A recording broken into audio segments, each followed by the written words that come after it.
Salut tout le monde. Salut, salut. Je bois un café, je vous emmerde. Moi je bois rien, mais aujourd'hui on va faire une petite chronique de ce qu'on a regardé cette semaine, ensemble tous les deux, moi et Cyril.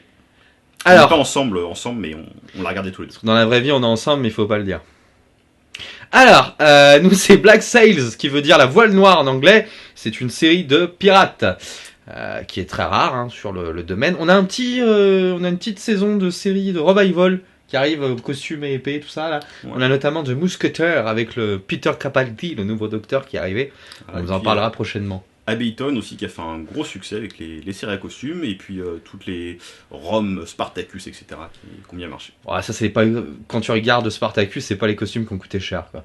Ils sont toujours à poil. Il y a peu de tissu. Ouais. Ouais. Bon, allez Black Sail, je te laisse commencer. Je bois mon café.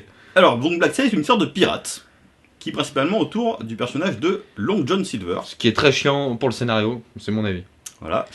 Et donc ce pauvre petit Pecno se retrouve sur un bateau pirate qui se fait attaquer et veut rejoindre un équipage. Un équipage assez mixte quand même, puisqu'on retrouve plein de types différents. Et des femmes aussi. Et des femmes, notamment le petit comptable. Le petit comptable avec ses petites lunettes qui En fait fait, la compta du navire. Quoi. En fait, il troll là, mais en fait, cette série a un souci du détail qui est juste hallucinant. On a une autre vision du délire pirate, c'est-à-dire qu'on sort un peu de la vision des films très hollywoodiens des années 60-70, avec des pirates un peu glamour, un peu corsaires. On sort aussi de la vision très pirate des Caraïbes, burlesque de la piraterie. Et puis, on n'est pas non plus dans la piraterie vile, mauvaise, comme on a pu le voir dans d'autres films. On est vraiment dans la reconstitution de ce qu'aurait pu être la vie de pirate à l'époque. Donc, on est en 19e siècle, début 19e siècle. Voilà, vous avez compris que c'est une histoire un petit peu qui se situe pendant l'île au trésor, parce qu'on vous a parlé de Long John Silver. Il y a vraiment un souci du détail dans cette série pour les personnages, pour la constitution des ethnies aussi. Ils composent la piraterie. Vous avez donc des Africains anciens esclaves qui ramènent avec eux leur religion. Vous avez des Anglais qui étaient d'anciens matelots qui se sont fait larguer par la marine nationale. Et vous avez tout ce délire en fait de la vie démocratique des pirates. Donc dans le souci du détail entre les personnages, c'est assez sympa. Il y a même au début, je sais pas si t'as fait gaffe, il y a un troll, t'as un pirate qui arrive avec des dents, des chicots tout pourris quoi. Ouais, qui s'habille en indigène. Voilà, qui s'habille en Et indigène. on croit que c'est réellement un indigène. Voilà, on croit qu'il a les dents limées et tout, et en fait il fait ça juste pour se marrer parce que ça fait peur aux gens quand il les attaque quoi. C'est le sauvage du groupe, voilà. qui est assez violent. Alors qu'il est pas du tout, c'est un blagueur quoi, c'est ça qui est sympa. Voilà. Donc l'histoire, au niveau de la reconstitution, au niveau des images, on se fout pas de notre gueule. Je trouve que... Oui, sans jette, ça explose dans tous les sens, on a voilà. des beaux plans de bateaux sur la mer, ouais. Tout en synthèse, mais ça rend super bien quand même. D'ailleurs, les batailles rappellent le film avec Russell Crowe, là... Master and Commander. Voilà, j'y arrive jamais à ce nom-là.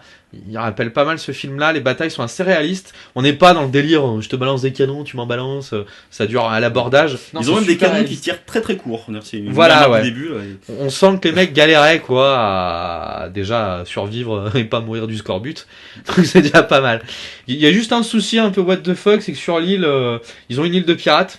Voilà, le Tortuga classique, voilà. Des pirates. Bien fait, moi je trouve quand même pour une série, ils sont quand même foulés sur la ville de pirates. Il y a un petit bar au centre avec voilà, son hôtesse. La taverne de mots, bien connue, de tout bon pirate. Voilà, et les femmes de joie qui vont avec. Ouais, et on parlera pas de la scène de Barbe Noire, on vous laisse découvrir ça. Ça vend du rêve. Tel un film érotique d'M6. C'est pas mal. Il y a pas mal de nu aussi. Oui, après on est dans on est un peu dans ce délire, comme il disait tout à l'heure, les Spartacus, dès qu'on peut mettre du cul, on met du cul. Là, je trouve que c'est encore raisonnable. Oui, il y a qu'un ou deux personnages, mais ça reste dans le rôle. Par contre, ils nous ont revendu du Karat Knightley, là, je sais pas comment on dit, là, dans... Oui, la femme pirate, ouais. Ouais, ils nous ont revendu de la femme pirate, lesbienne, qui aime se faire frapper par les hommes. Elle a des problèmes de papa aussi, vous verrez. Un autre point plus, ouais, des problèmes de papa, on en parlera après du papa. Un gros point positif de la série, la musique, qui à la fois reste dans le contexte de l'époque, donc on a des musiques de pirates, des choses comme ça, et à la fois est pas lourde du tout. Ce qui est assez rare dans ce genre de film ou ce genre de série où on a l'habitude de nous en balancer plein la gueule, notamment Pirates des Caraïbes, où t'as très peu de temps de repos. Là, la musique est bien rythmée et belle pendant les combats et bien reposant pendant les. Voilà, et même il y a un souci du son dans les combats assez sympa. C'est-à-dire que y a une scène au début où les pirates attaquent et font tout exploser. Vous avez les gens qui sont sourds et en fait on est dans comme si on incarnait une des personnes qui est sourde. Et le passage clos aussi, au niveau des planches, dans les cales, etc. Le son est bien fait, donc ça c'est cool. Les batailles, on a dit qu'elles étaient bien faites. Les bateaux sont beaux. Il y a du budget. Les costumes sont magnifiques. Les costumes sont magnifiques. Trop de persos pour un épisode pilote. Oui, on n'a pas réussi à comprendre vraiment qui était qui, et impossible de se rappeler des noms des persos. Alors pour faire simple, pour raconter l'histoire en 2 lignes, Long John Silver, comme vous l'a dit tout à l'heure Adrien, essaye de se cacher sur le bateau des pirates du capitaine Flint. Donc on est dans une réécriture de L'île au trésor. Et donc on a en fait toute une histoire politique à l'intérieur du bateau et à l'intérieur de l'île. Vous avez pas mal de protagonistes qui essayent chacun de s'en sortir.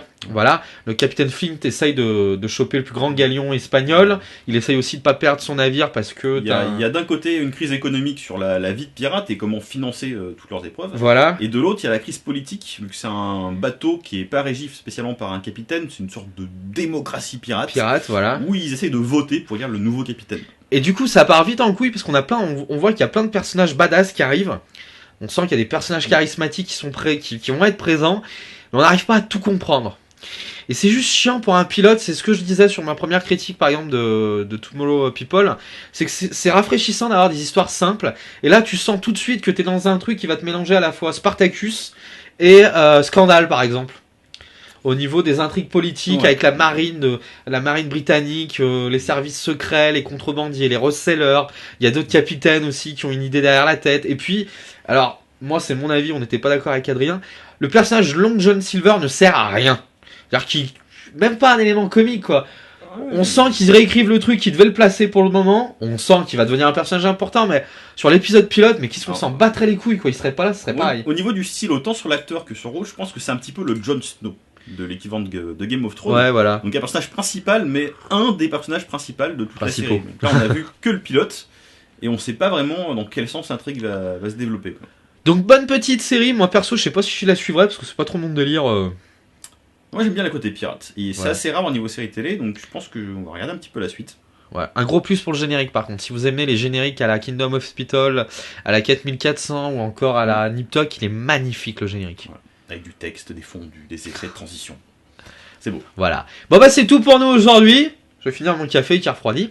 On se retrouve très prochainement. Si vous voulez discuter de la série avec nous, il y a les commentaires, il y a la page Facebook. Et puis tout à l'heure, on vous montrera nos fesses où il y aura notre adresse mail.